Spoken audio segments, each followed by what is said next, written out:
नमस्कार, आप सुन रहे हैं सनातनी आवाज़ और मैं हूं आपके साथ तनु शर्मा। आप सबका स्वागत है। दोस्तों, आज हम बात करेंगे शंख की महिमा और उसकी एक ऐसी पवित्र कथा की जो बताती है कि शंख क्यों भगवान विष्णु का प्रिय है और क्यों इसकी ध्वनि नकारात्मक शक्तियों को दूर करती है।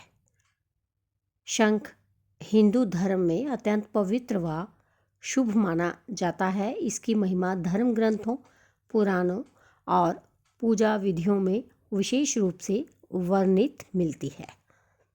कहते हैं शंख केवल एक वस्तु नहीं बल्कि दिव्य ऊर्जा का पात्र है। तो आइए शुरू करते हैं शंख महिमा की कथा। पुराणों में वर्णित है कि जब देवताओं और असुरों ने मिलकर समुद्र मंथन किया था तब 14 रत्नों में से एक था शंख। ये शंख चमकदार, ऊर्जा से भरा और अत्यंत पवित्र था। भगवान विष्णु ने स्वयं उसे अपने हाथ में धारण किया और नाम दिया पांचजन्य। कहते हैं जिस क्षण शंख समुद्र से निकला उसी क्षण पवित्र ध्वनि ओम की झंकार समस्त ब्रह्मांड में गूंजी। यही कारण है कि शंख की ध्वनि में आज भी ओम की स्पंदन शक्ति छिपी है। पांचजन्य शंख की दिव्य कथा। शास्त्रों में एक रोचक कथा मिलती है।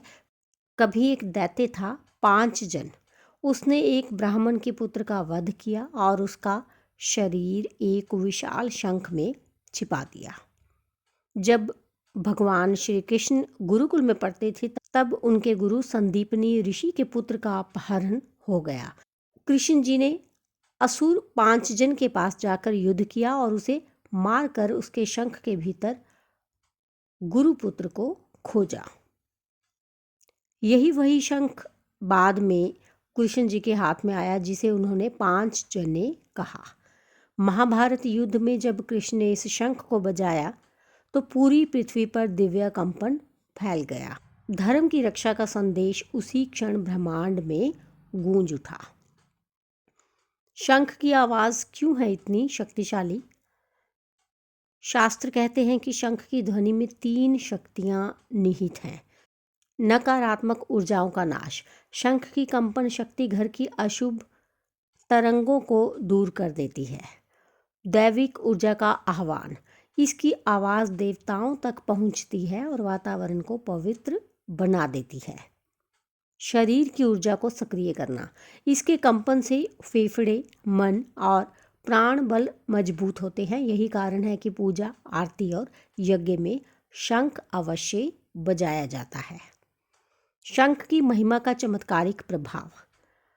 पुराणों में कहा गया है जहाँ शंख की ध्वनि होती है वहाँ लक्ष्मी का वास होता है, क्योंकि शंख समुद्र से निकला था और समुद्र लक्ष्मी का पिता माना जाता है। इसलिए लक्ष्मी जी का विशेष संबंध शंख से है। इसीलिए देवताओं के मंदिरों में आरती के समय शंख बजाने से वातावरण में ऊर्जा, शांति और दिव्यता स्वतः फैल जाती है। शंख रखने के नियम। कहते हैं घर में दक्षिणावर्ती शंख धन और सौभाग्य लाता है। वामावर्ती शंख पूजा के लिए उपयोग किया जाता है। शंख को कभी पैरों से नहीं छूना चाहिए। शंख हमेशा मंदिर की दाईं ओर और साफ स्थान पर रखना चाहिए। उपयोग के बाद इसमें जल डालकर छिड़कने से घर पवित्र हो जाता है। तो दोस्तों, शंख केवल एक वाद्य यंत्र नहीं बल्कि समुद्र मंथन से निकली दिव्यता का प्रतीक है। इसकी ध्वनि हर देवी देवता को प्रिय है और घर में सकारात्मक ऊर्जा का अद्भुत स्रोत भी। तो अगर आपको ये कथा पसंद आई हो तो लिखिए जय श्री हरि और ऐसे ही पवित्र ज्ञान के लिए जुड़े रहिए। इसके साथ ही मुझे दीजिए अनुमति, फिर मिलती हूँ। धन्यवाद।